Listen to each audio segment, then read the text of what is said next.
Hola a todos, en este video vamos a ver la ayudantía 10 del curso de dinámica. Este ejercicio fue el último ejercicio de la ayudantía pasada, ¿ya? Solamente que no lo resolví, lo dejé propuesto en la pauta, ¿ya?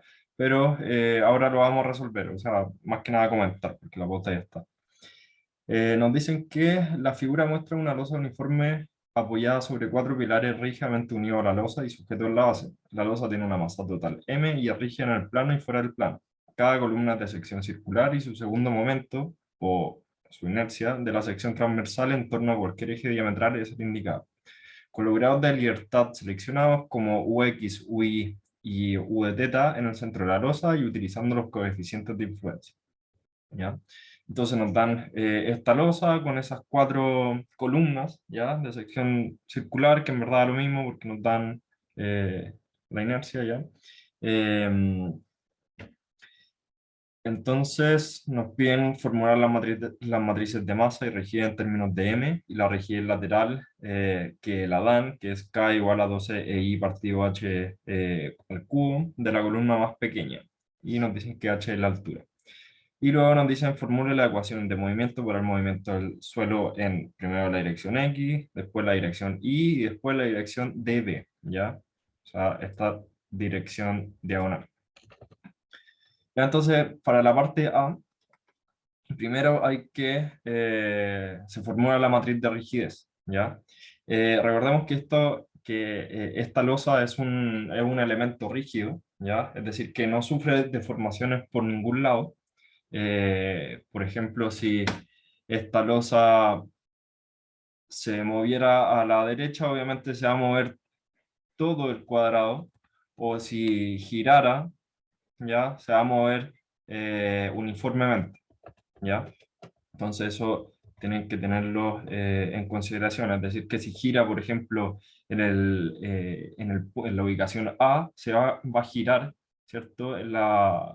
En misma magnitud en la parte C, ¿ya? ¿Por qué? Porque es un cuadrado, ¿ya? De B por D.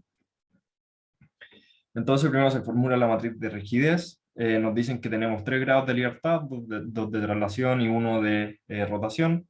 Entonces lo primero que se hace es activar solamente el grado de libertad en X, en donde se activa haciendo un grado, o sea, una traslación unitaria, ¿cierto? Y lo otro lo dejamos como cero. Entonces, ¿qué es lo que hacemos? Si nuestro grado de libertad en X es en el sentido horizontal, y nosotros movemos para la derecha, ¿ya? Nuestro sentido horizontal vamos a tener una rigidez que va a ser la relacionada a todas las rigideces horizontales, que en este caso tenemos que es 2K, 2K, K y K. ¿Esto por qué? Porque, bueno, acá nos dicen, ¿ya? Em, y además porque esta rigidez va a estar relacionada a la inercia, ¿ya? Entonces, si nosotros tenemos el doble de inercia en una columna, entonces vamos a tener una rigidez proporcionalmente doblemente mayor a la que tiene la inercia unitaria, ¿ya? Entonces, si nosotros nos movemos en el sentido horizontal, vamos a tener eh, 1, 2, 3, 4, 5, 6. Entonces tenemos una rigidez 6K. Y en este caso, ¿tenemos alguna rotación? No, por lo tanto es 0. Y tenemos algún movimiento en Y, tampoco, porque es 0. ¿Ya? Entonces, nuestra rigidez asociada a al grado de libertad en X va a ser así. ¿Ya? Después vamos a hacer la rigidez asociada al sentido vertical, ¿ya? En donde acá primero tenemos, o sea, sabemos que estas rigideces son simétricas, ¿ya? Nosotros tenemos, uno de todas formas podría calcular cuánto vale el giro acá, ¿ya? Pero por simetría, porque tenemos acá esta línea y acá tenemos esto es simétrico a esto, ¿ya? Entonces vamos a tener que la resultante de rigidez rotacional va a ser cero, ¿ya? Porque se van a anular esas rotaciones, ¿ya? Pero en el caso de tener que analizar la rotación en el sentido vertical, ahí no vamos a tener eh, una, una rotación simétrica, ¿ya? Porque vamos a tener acá y acá. Entonces vamos a estar como rotando más un lado que el otro, ¿ya?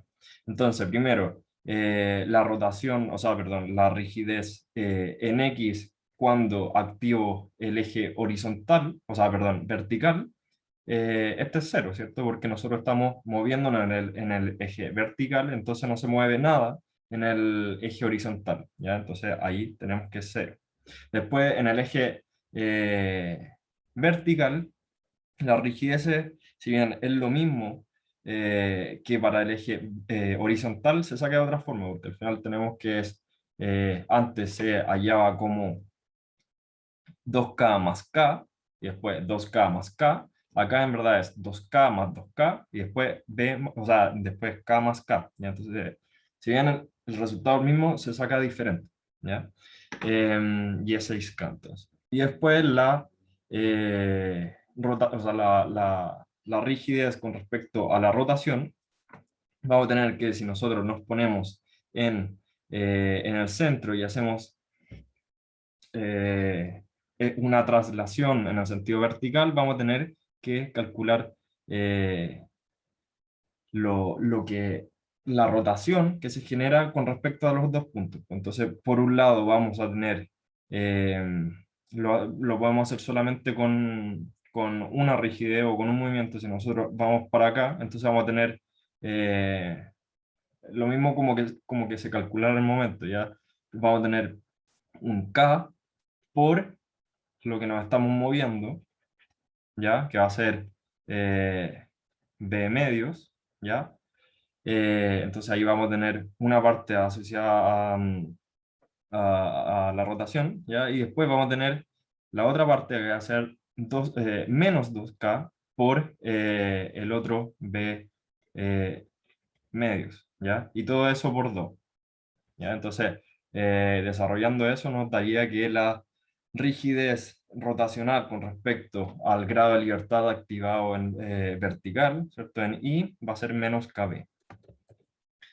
Em, Después, por último, activando solamente la rotación, ¿ya? Y dejando en cero las traslaciones, vamos a tener una deformada de esta forma, ¿ya? En donde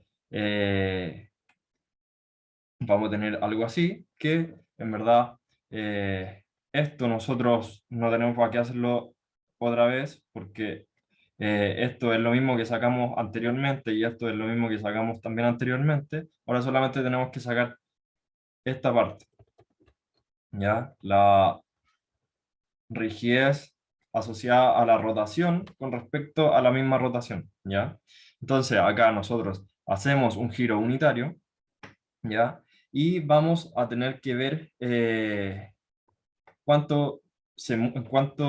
cuál es la rotación asociada a ese giro unitario, ¿ya? Entonces, si nosotros acá vemos 3K por B medios, eso va a estar asociado a que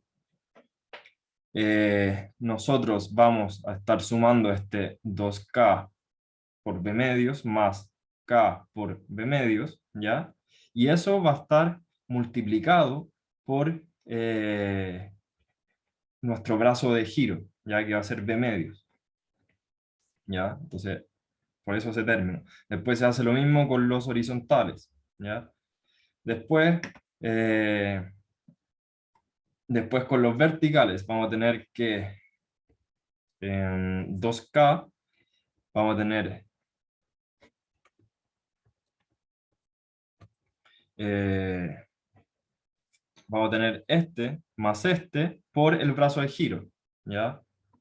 Entonces por eso nos da esto. Y después vamos a tener este más este por el brazo de giro, ¿ya? Entonces por eso 4K por B medios por B medios. Finalmente nos va a dar que esa rigidez va a ser 3K cuadrado, ¿ya? Entonces podemos ahora hacer la matriz de rigidez, la cual va a ser esta, ¿ya? La primera fila va a ser lo que sacamos al principio, después lo en Y y después la rotación. ¿Ya? Y si se fijan, es simétrica, por lo tanto, en teoría debería estar más o menos correcto. ¿Ya? Además nos dicen que K es igual a 12EI partido H al cubo, eso lo dicen en el enunciado, así que podemos reemplazar. Después nos piden formular la matriz de masa. Ojo que la rigidez siempre va a estar asociada a un desplazamiento, ¿ya? Porque al final, lo de siempre que...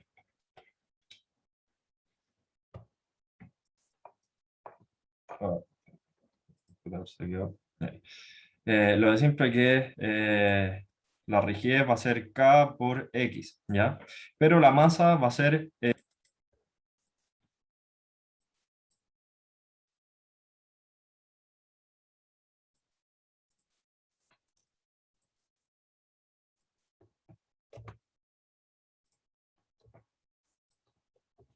disculpen, entonces, la aceleración va a estar asociada, o sea, perdón, la masa va a estar asociada a una aceleración. Entonces, en vez de activar nuestro grado de libertad en función de un desplazamiento, acá nosotros activamos nuestro grado de libertad con respecto a una aceleración, ¿ya? Entonces, primero hacemos una aceleración unitaria en el sentido de X, ¿ya? Entonces, deformamos esto con una aceleración.